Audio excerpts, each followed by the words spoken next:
Madame, Monsieur, merci de rester avec nous. C'est la seconde partie de New World Forum.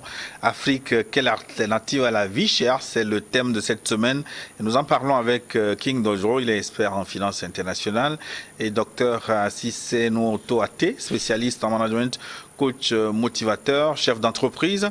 Nous saluons depuis Conakry, en Guinée, Lamine Bileri, consultant macroéconomiste. Il devrait être avec nous, mais les conditions techniques n'ont pas permis. Nous pensons le retrouver très prochainement. Alors, les fidèles téléspectateurs, c'est très nombreux à nous écrire. Nous allons relayer leurs questions d'un moment à l'autre. Plus 228 96 46 10 31. 96 46 10 31, précédé de l'indicatif du Togo. Écrivez-nous par WhatsApp. Vos réponses seront relayées à nos invités.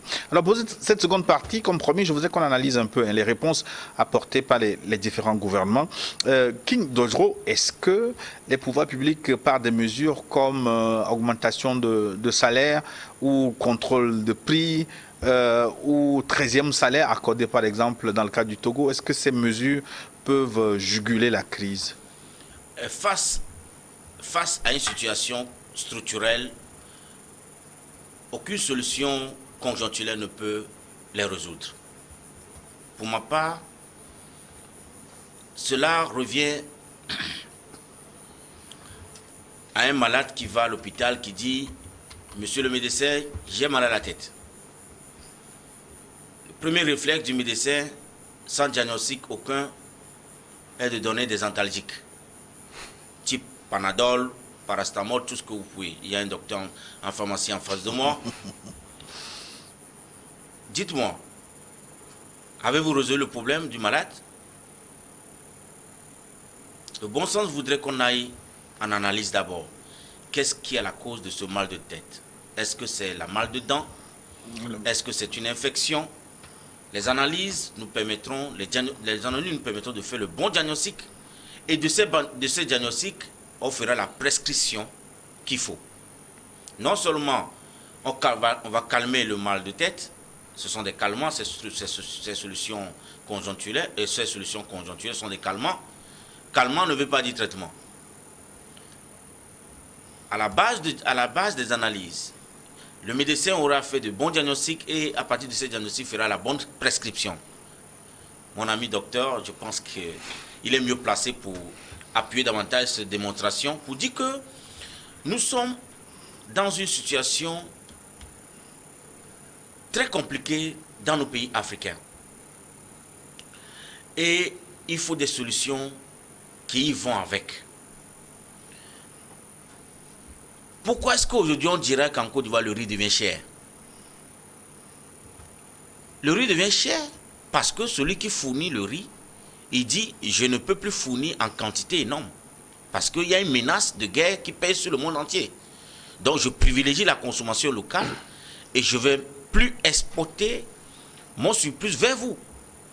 Mais vous qui dépendez de ce pays producteur du riz, comme je le disais tantôt en entrée, que celui qui dépend d'une tierce personne est en permanence sous menace. L'une des menaces, il y aura la rareté du produit, bien évidemment. Le produit deviendra très cher sur le marché. Et après même, il y aura un manque de ce produit. Et les gens mourront parce qu'il y en a qui n'ont orienté leur alimentation qu'autour du riz. Et quand le riz manquera sur le marché, d'autres mourront de faim. Parce qu'ils dépendent uniquement de cet aliment. Est-ce que c'est le fait que votre fournisseur ne peut plus vous fournir aujourd'hui votre riz qui est à la cause de votre problème? Non. Votre problème, c'est parce que vous avez fait le choix de ne pas produire ce que vous consommez. Si vous avez fait le choix de produire du riz, vous ne dépendez pas de quelqu'un, donc ces menaces-là passeront au-dessus de vous. Donc nous vivons permanemment sous ces menaces d'inflation galopante et incontrôlée en Afrique. Parce que le modèle économique que nous avons est un modèle économique qui ne nous garantit pas la sûreté pour l'avenir sur le plan alimentaire. Et c'est très important qu'on regarde de face la réalité et s'asseoir, fait l'état des lieux, secteur par secteur, produit par produit, et apporter des solutions adéquates, et que les citoyens, nous les Africains, comprennent que nous sommes une terre d'opportunité. Que quand l'Ivoirien voit qu'on importe par milliards de la pomme de l'Afrique du Sud, que les agriculteurs trouvent en cela une opportunité pour produire la pomme de terre et nourrir la population locale. Que les Togolais voient que c'est une vraie opportunité quand nous importons la tomate du Burkina, que nous aussi nous produisons assez de tomates pour arrêter d'importer la tomate du Burkina Faso. Et nous allons créer une dynamique économique réelle en intérieur qui va aider également les pouvoirs publics à collecter plus de taxes. Plus de taxes renforcera leur capacité à réaliser leur mission régalienne. À défaut de ça, vous augmentez le salaire des gens. Sachez que du moment où nous ne contrôlons pas les prix, vous allez continuer à augmenter les salaires. Les prix aussi continueront pas à s'augmenter et l'État, le budget de l'État va s'exploser et l'État sera en défaut souverain. Donc, ce sera comme un cercle vicieux, l'augmentation des salaires. Hein. Oui, ce sera un cercle vicieux. Et le contrôle des prix, comme dans le cadre du Togo par exemple, le gouvernement a sorti un tableau que vous avez certainement consulté avec les prix plafonds qu'il faut désormais pratiquer. C'est pourquoi quand je commençais mon introduction, je disais pourquoi vous parlez de 2000? Nous vivons en permanence avec la cherté de la vie. Et ça devient chaque année, quand on dit bonne année rime avec l'augmentation des prix de ce que vous payez hier à 100 francs deviendra dans la nouvelle année 250 francs. C'est de ça qu'il s'agit en fait. Donc aujourd'hui, comme je le disais tantôt, ce sont des solutions conjoncturelles. Face à un problème structurel, aucune solution conjoncturelle ne peut résoudre le problème. Et on rentrera dans un cercle vicieux. Ce n'est pas de ça que nous attendons aujourd'hui. Nous attendons autrement. Pour tous nous les Africains, que les villes que nous traversons, parce que nous qui vivons nous qui voyageons beaucoup, nous voudrons que nos gouvernements orientent le plan économique ou bien le projet de société en matière économique vers une réalité de la production de ce que nous consommons, à telle enseigne que une politique de maîtrise de coûts local sera maîtrisée. Mais du moment où vous ne produisez pas ce que vous consommez, vous ne pouvez pas maîtriser les prix à la consommation. Ce n'est pas possible. Parce que le fournisseur final fixera son prix sans vous consulter. Et quand il fixera son prix sans vous consulter, vous maîtrisez quel prix sur le marché. Qu'est-ce que vous pouvez faire? Si aujourd'hui le fournisseur de l'huile du Nord, il dit au lieu de 2000 la tonne, moi je veux vendre ça à 4000 la tonne, vous voulez maîtriser quel prix auprès de votre population? Vous ne pouvez pas. Mais le bon sens voudrait que vous ne dépendez plus de cette importation de Dinon, qu'on encourage la production d'huile de coco pour remplacer l'huile du Nord, qu'on encourage la production de palme pour pouvoir ressortir à la fin l'huile du Nord, parce que mais je visite des usines d'huilerie, c'est à partir des palmiers qu'on produit ces huiles. On est d'accord? Et nous en avons assez et nous avons beaucoup de terre pour cultiver assez de palmiers et produire de l'huile en conséquence pour pouvoir nourrir nos citoyens. On nous dira que l'huile de tournesol est meilleure. Mais c'est juste c'est un marketing qu'on nous fait. On nous fait du marketing pour nous décourager à produire localement ce que nous consommons. Quand on dit que oui, vous mangez la viande, vous serez obèse, il y a comment dirais-je même, il y a tant de maladies que vous allez avoir. Mais je visite des pays où la viande est leur aliment de base. Par exemple le Tchad. Mais les Tchadiens ne meurent pas d'obésité. Ils sont svettes. Mais en Afrique de l'Ouest, on vous dit non, il faut être végétarien. Mais quand vous êtes végétarien, vous dépendez de l'importation.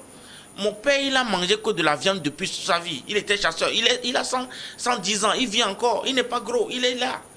Mais On me dit que le vin, il soigne la maladie de cœur. Quand vous buvez le vin, ça va vous guérir le cœur. Mais quand vous buvez Chakpalo, on vous dit non, ce n'est pas bon. Mais c'est du marketing. On nous embrouille pour qu'on abandonne nos habitudes traditionnelles alimentaires pour manger les leurs et dépendre d'eux. Mais c'est à nous de nous réveiller pour comprendre que... J'ai même écouté un jour sur une radio un diététicien qui dit que oui, la consommation excessive du maïs engendre ça, engendre ça. Hey, my goodness. Ces gens-ci continuent encore. Même le maïs, ils vont nous faire abandonner le maïs.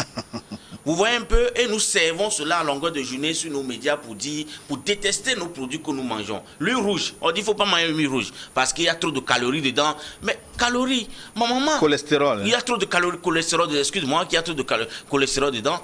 Mais ma maman n'a mangé que de l'huile rouge. Et ma maman a vu déjà sa 3e génération. Elle fait des beignets avec l'huile rouge. Elle fait de tout avec l'huile rouge. Mais on nous dit que l'huile rouge, c'est source de maladie. C'est pour que vous ne cultivez plus le palmier à huile. Et pour que vous dépendez d'eux. Et quand il y a la guerre à 6 000, à 7 000, 8 000 km de chez nous, que nous puissions attraper nos têtes. Et que le prix de l'huile au supermarché passe de 1 000 francs à 2 000 francs. Et que cette menace pèse permanemment sur nous. C'est une question purement d'ordre structurel. Donc, comme je le disais tantôt, c'est l'occasion pour nous de trouver des solutions idoines à tout ce qui est flambée de prix ou cette inflation galopante, incontrôlable dans nos marchés. Docteur Até, si on comprend bien le développement de M. Danjou, c'est qu'il n'y a pas de solution à court terme pour la question de la vie chère. Non, il y a des solutions à court terme, bien sûr. Dans la vie, quand il y a un problème, c'est que forcément, il y a une solution. Et quand il y a une solution, la solution peut être à court terme, à long terme, etc. Quand nous prenons les solutions à court terme, ce sont les mesures. Peut-être que les autorités prennent suppression de ceci, cela. Si même on prend aujourd'hui une augmentation de salaire, ce sont des solutions à court terme. Ça ne va pas résoudre le problème. Pour enchérir ce qu'il vient de dire, par exemple, si aujourd'hui on va vers le nord, et on valorise notre beurre de karité. Vous imaginez le beurre de karité qui est produit, j'étais le nom de la société, au niveau de Sokodé, au niveau de Bassar, dans les savanes, au niveau d'Anéha, qu'on exporte au niveau des États-Unis pour être transformé. Si aujourd'hui, on appelait ce Togolais et on l'explique, est-ce qu'il n'y a pas de mécanisme pour pouvoir transformer ton huile de karité que tu exportes vers les États-Unis et on t'accompagne. Forcément, le prix de l'huile va baisser. Nous tous, quand nous avions grandi, moi j'ai fait tout du CP1 jusqu'en terminale au village, on consommait plus le beurre de karité. Et ça fait du bien. Mais aujourd'hui, notre beurre de karité, c'est tout seulement pour les pommades, comme pommade. On ne consomme plus. Quand on va dans la région des Bassars, il y a l'arachide. Pourquoi ne pas transformer, valoriser l'huile d'arachide? En un mot, il faut qu'on arrive à booster la production locale, qu'on arrive à assumer. C'est vrai qu'aujourd'hui, quand vous partez, il y a des boutiques, on dit consommons local, il y a des publicités. Mais ce n'est pas encore concrétisé pour que chaque Togolais puisse dire que quand je vais au marché, ce serait bien d'acheter ceci qui est produit au Togo que d'aller acheter ce qui est produit ailleurs. Prenons un exemple. Il y a plein de supermarchés aujourd'hui à Lomé. Mais au même moment, peut-être la tomate que tu vas trouver, je ne donne pas les prix moins chers à Bossimé. Mais on préfère, on se dit que non, on est devenu aujourd'hui cadre. Ce n'est pas bon d'aller acheter chez la bonne dame. Mais on est en train de tuer cette bonne dame. Et après tout, on crie que la vie est chère. Mais pourtant, si nous achetons chez cette bonne dame, l'argent circule entre nous. Les produits que nous importons, ce n'est pas avec notre devise. Voilà, si aujourd'hui on dit le coût du dollar a augmenté, forcément, ça aura d'impact sur le riz, ça aura d'impact sur l'huile, ça aura d'impact sur tous les produits que nous importons. Mais si cela a été produit chez nous, au Togo, non, vous voyez que facilement on va s'en sortir. Donc c'est pour dire que les solutions aujourd'hui à la situation que nos populations font face, ce n'est pas forcément l'aide que le gouvernement doit apporter. Nous devons aujourd'hui revoir tout. Il y a une phrase que j'aime souvent, on dit, lorsque tu rencontres des difficultés dans la vie, c'est que tes connaissances ont atteint leurs limites. Il va falloir chercher à apprendre de nouveau. Je parlais tantôt de notre système. Est-ce qu'aujourd'hui, quand on prend notre marché, je ne suis pas contre les historiens ni les gens qui font les lettres modernes et autres. Mais est-ce que si on continue de former les gens qui font pas dans la série A4, on continue par les former, ces gens-là, ils vont devenir quoi demain? Ils vont devenir quoi demain? Si aujourd'hui, on commence par enseigner, par exemple, l'entrepreneuriat au collège et au lycée, même si tu as fait la A4, tu sais qu'on a parlé des moyens de transport, par exemple. Je sais qu'au Togo, on se déplace soit avec moto, vélo. Donc toi aussi, tu vas dire, oui, si j'investais dans le transport. On a parlé, par exemple, des cultures. Qu'au sud, au sud, par exemple, on cultive tel. Au nord, on cultive tant. Ce qui veut dire quoi? En tant que jeune entrepreneur, je vais regarder, quels sont, par exemple, les produits qu'on cultive au nord et qui sont rares au sud. Donc, on commence par développer et vous allez voir que si on prend là où il y a surplus, pour venir dans les zones où il y a un déficit, forcément, on va commencer par résoudre petit à petit le problème. Si on prend notre système de l'agriculture au Togo, il va falloir aujourd'hui qu'on pense à améliorer notre agriculture. Notre agriculture est essentiellement dépendante du climat. Il va falloir qu'on change. Si on forme aujourd'hui les populations, c'est les jardiniers seulement qui utilisent les motopompes. Si aujourd'hui on arrive à enseigner à nos agriculteurs que il faut faire des forages. Maintenant, si vous avez fait, il y a des forages et on subventionne les forages ou bien on fait et puis après on fait quoi? On essaie de dire même en décembre tu peux cultiver ton maïs au nord. En décembre tu peux cultiver ta tomate. Vous allez voir que forcément en ce moment, on n'a plus besoin, on ne va plus entendre parler de la vie chère. Par exemple, on peut cultiver, par exemple, si on prend le cas de la région des savanes, c'est vrai qu'on cultive l'oignon, mais est-ce que l'oignon que les gens du savane cultivent, c'est suffisant pour la population togolaise? Non. On est obligé d'importer du Niger, du Mali et d'autres pays qui sachent encore. Mais si aujourd'hui on arrive à orienter cette population, d'accord, on prend la région des savanes, d'ici 5 ans, vous allez avoir le monopole, par exemple, de l'oignon, de la tomate. On prend par exemple la région centrale. On sait que la région centrale est reconnue pour la production du maïs.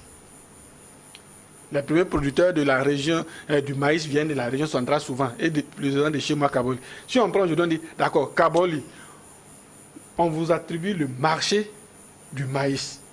Voici les demandes au Togo. On recule. Quels sont les produits encore que nous cultivons? Prenons l'igname de Bassar. On essaie de revaloriser. À Bassar encore, on met par l'usine de production d'huile d'arachide. C'est vrai que l'État seul ne peut pas implanter ces entreprises, mais il faut qu'on encourage. Il y a des systèmes ou bien des plateformes que le gouvernement met en place pour pouvoir encourager, mais il faut qu'on fasse davantage pour que la population puisse se sentir à l'aise. Sinon, si aujourd'hui on dit, on a supprimé les taxes au marché. C'est vrai. Par exemple, une vieille qui est au marché de Bombouaka, qui doit aller au marché peut-être avec 2 bols de maïs, s'il ne paie plus les taxes de 100 francs, 200 pour lui, c'est un ouf de soulagement. Mais est-ce qu'à long terme, si son maïs n'est pas bien acheté? Alors, nous allons commencer par répondre aux questions de nos téléspectateurs.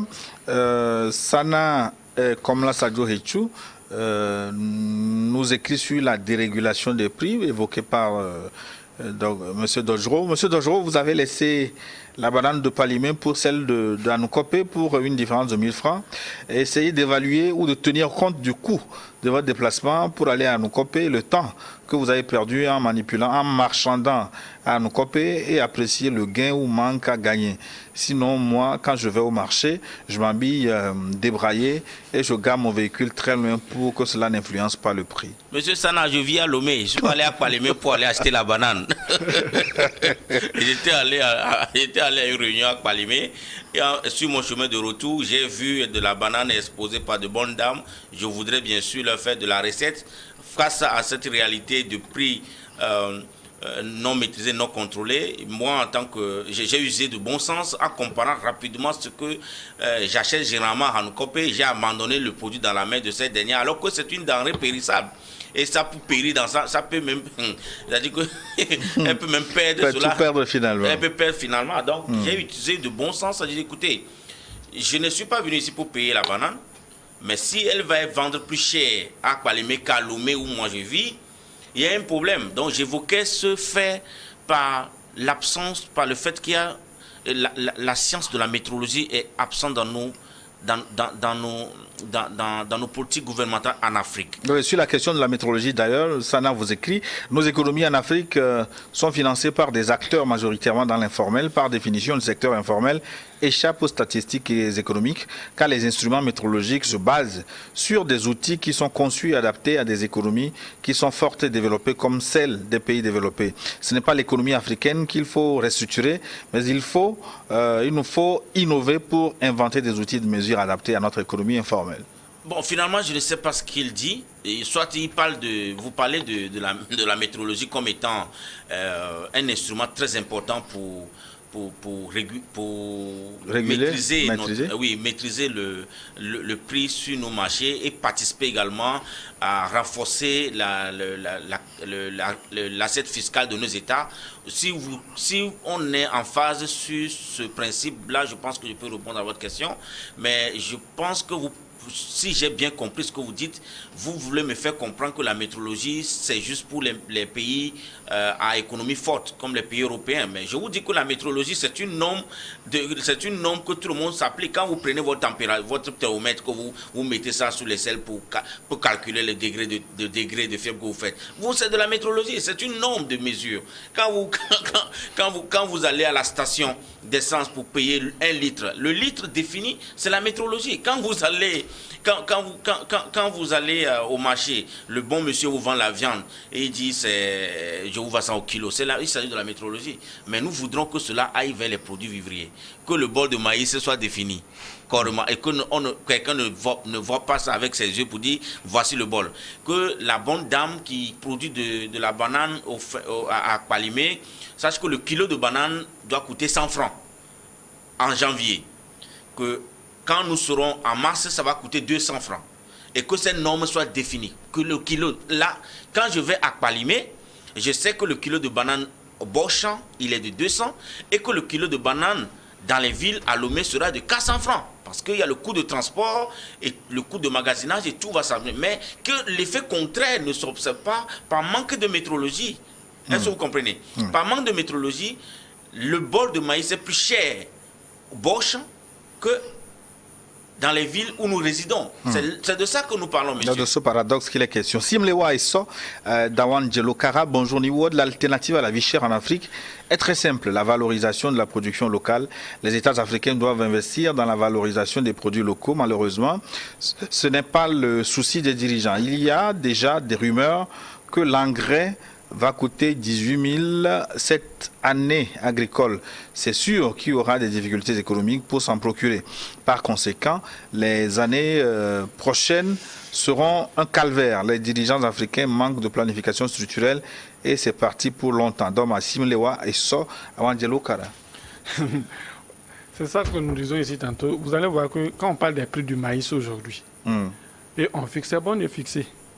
Mais il va falloir aussi, au même moment, qu'on surveille le prix des intrants. Pour que le cultivateur, peut-être si je dépense 250 000 à l'hectare, et à la fin, quand je fais des récoltes, que j'arrive à retrouver au moins plus que mes 250 000 parce que je dois vivre de ça. Est-ce qu'il ne faut pas aller au-delà des intrants? Est-ce qu'on ne peut pas réfléchir sur place pour trouver des mécanismes de fabrication des intrants? Est-ce que nous ne pouvons pas cultiver bio? On peut cultiver bio. Oui. On a des ressources. C'est quoi vous appelez bio? Définissez-moi ce que c'est que bio. Parce que j'ai l'impression qu'il y a un abus de langage. Excusez-moi de vous couper la parole parce que ça m'interpelle chaque fois quand on parle de cultiver bio. Mon père ne connaît pas engrais. Il n'a cultivé que du maïs toute sa vie. C'est quoi vous appelez bio? Oui, bio, Nous, c'est notre culture sans engrais. Mais je vous assure, il y a un problème là. Il ne faut pas qu'on vienne nous dicter notre vie. Hein. Nous n'avons que faire du bio. Si c'est ce que vous appelez bio que mon père fait dans son champ, il cultive sans engrais, il brûle les herbes, et quand il pleut, il sait qu'en brûlant l'herbe, ça va produire encore davantage. C'est ce que mes parents font. Ils ne connaissent même pas ce mot engrais. Ils ne connaissent pas l'engrais introduit dans nos cultures par les cultures de rente qui est le coton. Et nos parents avaient peur d'utiliser l'engrais pour les produits alimentaires parce qu'il y avait déjà cette crainte que l'engrais tue la terre. Et nos parents le savaient. Donc, qu'on ne nous embrouille pas. Hein. Majoritairement, nos paysans cultivent la terre sans faire appel à ces engrais en question. Et puis même quand on revient au niveau de l'engrais, l'Afrique regorge de tout ce qui est matière première pour produire des engrais. Quand la Turquie signe des accords avec le Maroc, juste pour mettre la main sur la production de phosphate du Maroc pour pouvoir fabriquer de l'engrais. L'engrais pour nourrir son agriculture. Vous pensez que c'est anodin? Est-ce que c'est ce que nous ne pouvons pas faire nous aussi? De quoi s'agit-il?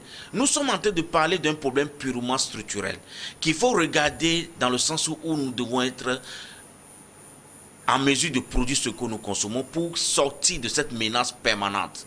C'est de ça qu'il s'agit. Bonjour le plateau, vous avez comparé certains secteurs sans toucher le secteur alimentaire entre Lomé et Abidjan. Alors, je continue par dire que Abidjan, il y a du bon poulet que chez nous. Justement, je prends des comparaisons encore, secteur alimentaire effectivement. Quand vous arrivez avec 200 francs pour les plus bas quartiers, vous mangez à Abidjan. À Tchéké, 100 francs, vous avez poisson 100 francs. Et c'est le même budget qu'il vous faut au Togo pour manger. Quand vous voulez manger l'équivalent à VI ou à Imol, il vous faut 200 minimum. En dessous de ça, ce n'est pas possible, vrai ou faux?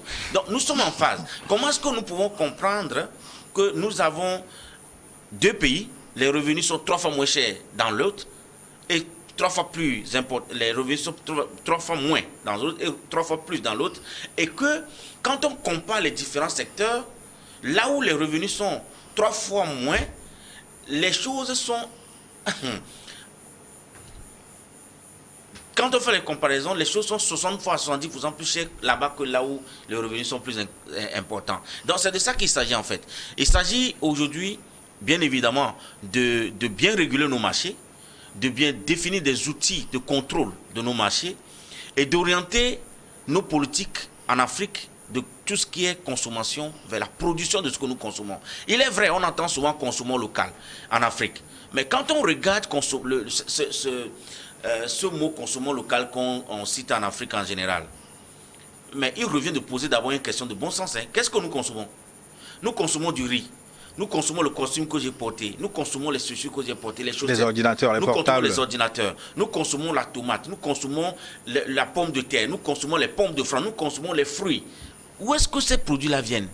D'où est-ce que ça vient? Le marché, actuellement, ne produit pas ce que nous consommons.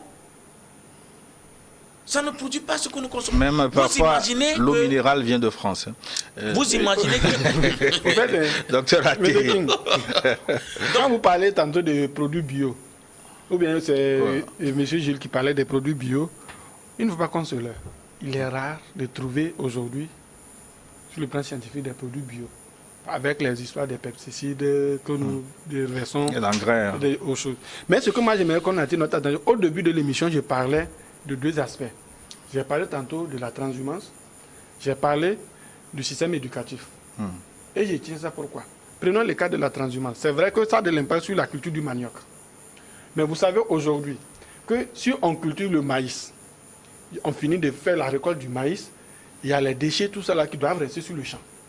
Mais avec cette histoire de transhumance, les peuples qui quittent le Niger, ou est-ce que les bœufs qui quittent le Niger, ou est-ce que je ne sais pas, ils passent tout le temps et ces herbes-là sont consommées et vous allez trouver nos sols qui deviennent nus et le soleil frappe, ce qui appauvrit le sol. Conséquence, le pauvre cultivateur, pour avoir le rendement qu'il attend, il doit faire quoi? Il doit faire face aux intrants.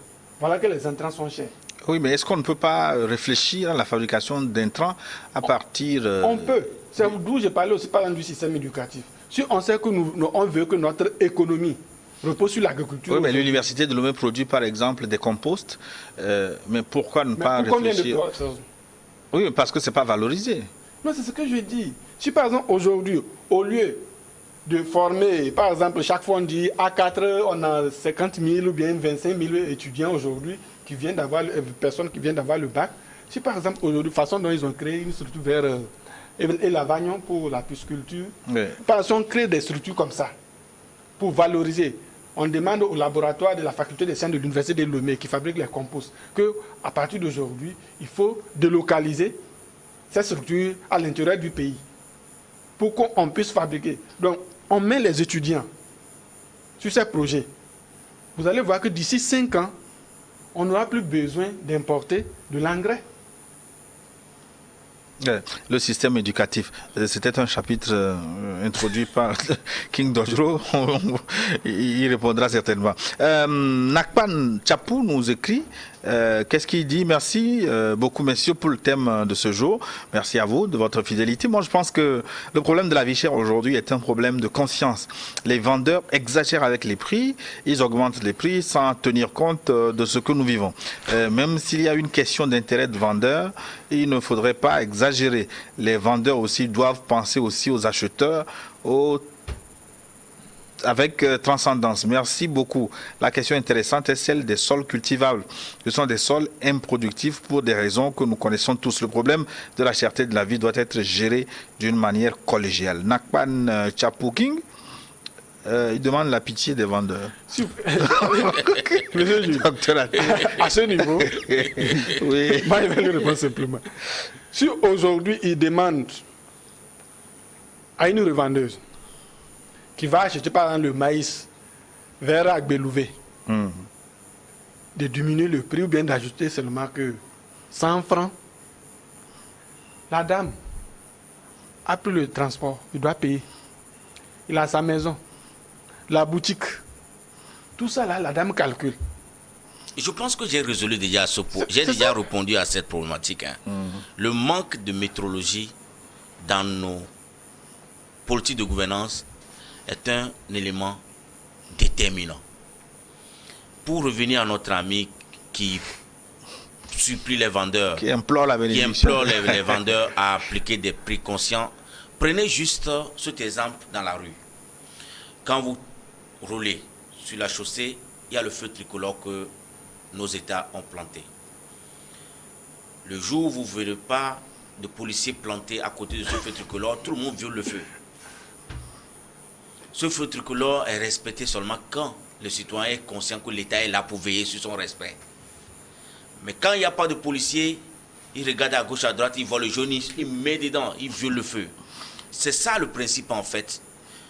Quand on parle souvent de la cause de l'incivisme, les gens disent oui, machin, c'est beaucoup plus ailleurs. Une chose est de fixer les normes, l'autre est de veiller à son application. Merci. Mais, si Un bon entendeur, salut, oui. Docteur Athé. C'est vrai que si on veille, ou bien on surveille les prix sur le marché et autres, et si en amont, on n'appuie pas le paysan, le prix sera toujours cher. Alors, le mot appuyer, c'est ce que je dis souvent. Qu'est-ce que vous appelez par appuyer le paysan? Subventionné. Pourquoi est-ce que l'État doit prendre l'argent pour subventionner? Ça revient à ceci, je vais vous expliquer. Quand on parle de subvention, quels sont les revenus, quelles sont les sources de revenus d'un État? Les États collectent des impôts et des frais de douane et troisièmement des droits de concession. Sur quoi? Les impôts sur les activités que nous menons. Quand je m'en vais dans un supermarché que j'achète un produit, l'État prélève, je paie 18% pour la part de l'État comme taxe. Mais l'État vit de moi ma consommation. L'État, pour le fait qu'il joue un rôle de régulateur, c'est d'abord sa mission régalienne. Moi, il prend en contrepartie 18% de TVA sur ce que j'achète. Mais il va trouver l'argent où? Pour venir me subventionner moi, qui le nourrit. Non, il faut qu'on change, il faut qu'on sorte de cette ancienne école-là. Nous devons comprendre que c'est nous les citoyens qui faisons nos États. Et c'est de nos activités économiques que les États prélèvent des ressources pour pouvoir financer leur budget dans le cadre de leur mission régalienne. Je le répète encore, ce que l'État doit faire, c'est de créer un environnement favorable à l'accès facile aux moyens de production. Et c'est des tests de loi, et c'est des tests que l'État crée pour que les banques peuvent financer facilement les agriculteurs, que les banques peuvent financer facilement ceux qui sont dans le secteur immobilier, qu'on inscrive ces secteurs-là dans le fichier des activités à fort potentiel économique. Mais aujourd'hui, c'est quoi? L'agriculture est laissée pour compte. On ne considère même pas comme étant un secteur agricole économique.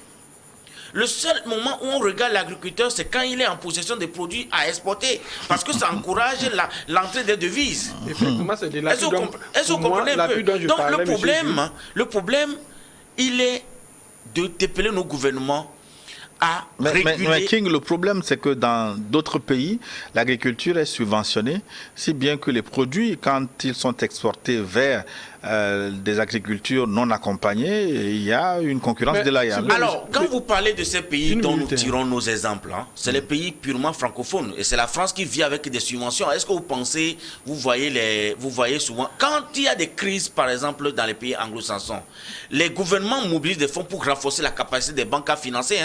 C'est de ça qu'il s'agit, parce qu'il faut financer les gens à produire de la richesse. On ne fait, parce qu'aucune politique d'aide ne produit des acteurs économiques. Aucune politique d'aide ne peut aider quelqu'un à sortir de sa misère. Vous aidez quelqu'un, vous l'aiderez toujours. Vous devez plutôt donner des capacités à la personne à créer de la richesse. Nous devons faire de nos citoyens des acteurs économiques et non des cas sociaux. Parce que par définition, un cas social, c'est quelqu'un qui vit des aides. Donc moi, je suis purement et simplement contre cette politique de subvention qu'on implore chaque fois. Mais plutôt, ce que nous avons besoin, c'est que nos gouvernements orientent nos tests pour pouvoir garantir un environnement de confiance à des investisseurs, à ceux qui ont la capacité de financer l'économie, nos activités. Docteur Athé? Oui, personnellement, quand je pense au projet, et je parlais de l'appui du gouvernement tantôt, moi je ne parle pas côté financier. Okay. Côté financier, je ne suis pas pour. Parce que si vous prenez un enfant aujourd'hui, que tu lui remets un plat de riz, et tu ne l'as pas préparé psychologiquement comment manger, comment gérer, l'enfant ne va pas utiliser ce riz en bon escient. Par conséquent, si aujourd'hui nous prenons les sphères agricoles au Togo, on a combien des institutions, les agronomes qui vont appuyer nos paysans? En termes de conseil. En termes de conseil, il faut ça. Il a parlé tantôt des banques. S'il y a déjà des banques, il y a les conseils et il y a les mesures pour garantir que si on produit, il y a quelqu'un pour pouvoir acheter. Vous allez voir qu'aujourd'hui, les gens vont s'y lancer. Si vous allez au nord, pourquoi aujourd'hui, quand les gens cultivent 5 hectares, 10 hectares, ils plantent automatiquement les grains de cajou? Ce qui veut dire que dans 5 ans, si j'ai fait 5 hectares de plantation de cajou, ce qui veut dire qu'il y a du manque à gagner il y aura du manque à gagner au côté maïs dans 5 ans. Et ce qui va entraîner encore des problèmes de déboisement. Rapidement, on va prendre encore quelques questions puisque nous tirons vers la fin de notre émission. Qui nous écrit, c'est Talaki depuis Pia, à Kara. Je salue vos invités pour la pertinence de leurs analyses. Aujourd'hui, tout le monde pense que vivre dans le luxe est signe de richesse sans chercher à comprendre comment certains joignent les deux bouts malgré ce luxe. C'est pourquoi la production vivrière est laissée de plus lorsqu'un jeune débutant gagne un peu de sous, il n'a aucune planification. Il faut que l'Afrique définisse la pauvreté autrement. Talaki depuis Pia. Ça répond à la question, ce que je disais, le mode de vie.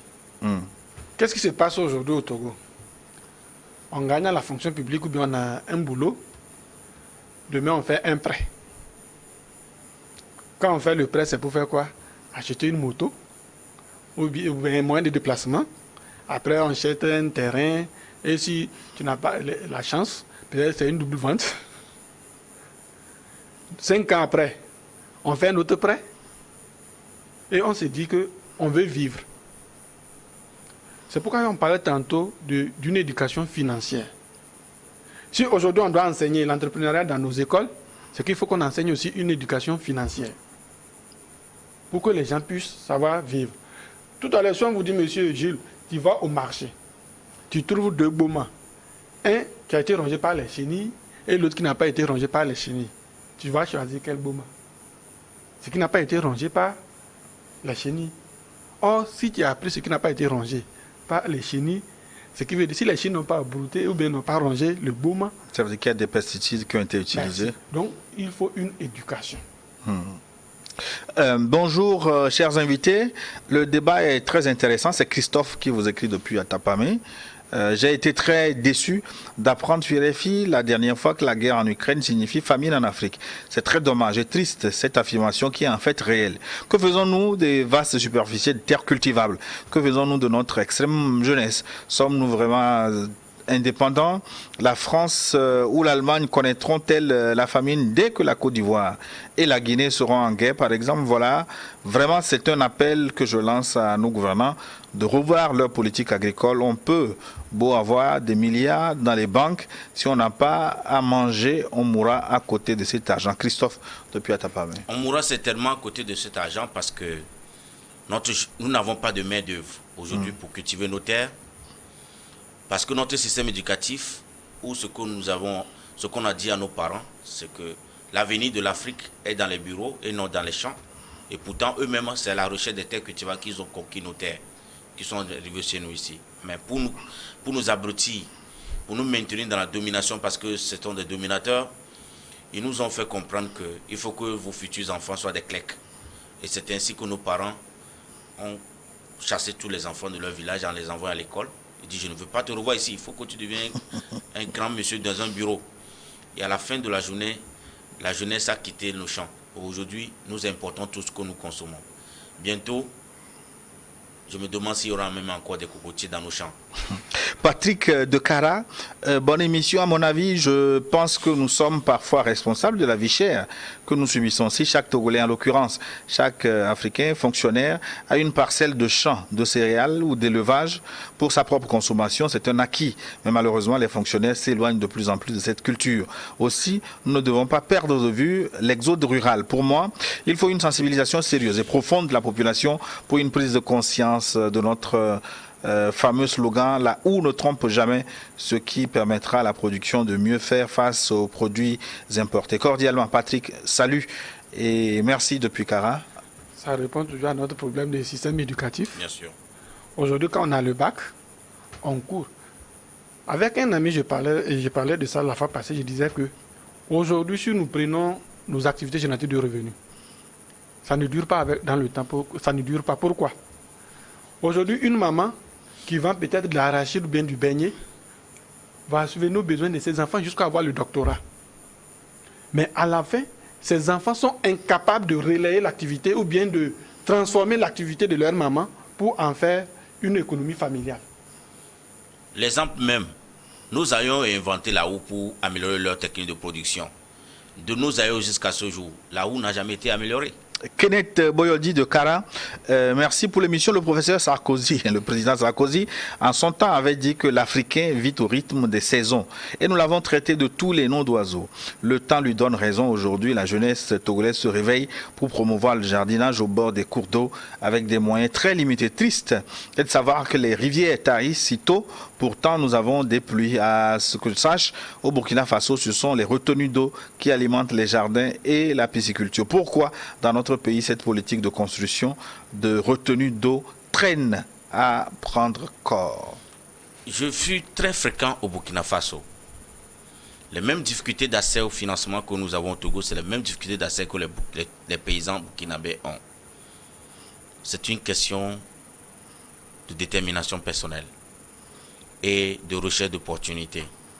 On retourne toujours la question vers les gouvernements, l'aide des gouvernements, l'accompagnement des gouvernements. Moi, je dis plutôt demander au gouvernement de bien voter des tests pour qu'on ait un environnement propice à un développement certain de nos activités économiques et que garantissent le droit à la création de richesses à tous citoyens. Nous Pour faciliter l'accès aux moyens de production. Noureni depuis Sokoré, bonjour le plateau. Merci beaucoup pour le débat. Moi, à mon avis, les gouvernants doivent promouvoir la consommation locale en finançant les agriculteurs pour mieux produire les articles en bonne qualité et en quantité et voire moins cher pour faciliter l'achat à tout le monde. C'est Noureni depuis Sokoré. Ils sont encore très très nombreux à vous écrire. En tout cas, on aura l'occasion de relancer le débat. Dire un mot sur ce qu'il vient de dire. Oui, pour finir en 30 secondes, s'il vous plaît. Aujourd'hui, nous devons amener nos frères, nos papas cultivateurs à comprendre, à faire plutôt de l'agriculture une entreprise réelle. Au lieu de faire un prêt pour aller acheter une moto ou bien moyen de déplacement, même si tu as besoin de ça, tu peux faire un prêt, par exemple pour faire ton forage et irriguer ton champ après. Et tu sais que non, quand tu es bien accompagné, dans 2 ans, dans 3 ans. Donc apprendre à faire des prêts rentables. King Dodjoro va vous inviter prochainement pour nous faire cette éducation financière. Merci d'être passé encore. Toujours un plaisir d'être à votre compagnie et toujours de partager le plateau et diffuser nos expériences, nos pensées sur les sujets qui touchent l'actualité, touchent la vie de tous les citoyens africains. Et je suis très reconnaissant d'être toujours invité à partager mon expertise avec nos frères et parents africains. Vous reviendrez très bientôt. Nous disons merci à Magloire Adokou qui a assuré la réalisation. Thomas Choi était sur les caméras. À très bientôt, bon week-end et bonne fête de travail à tous.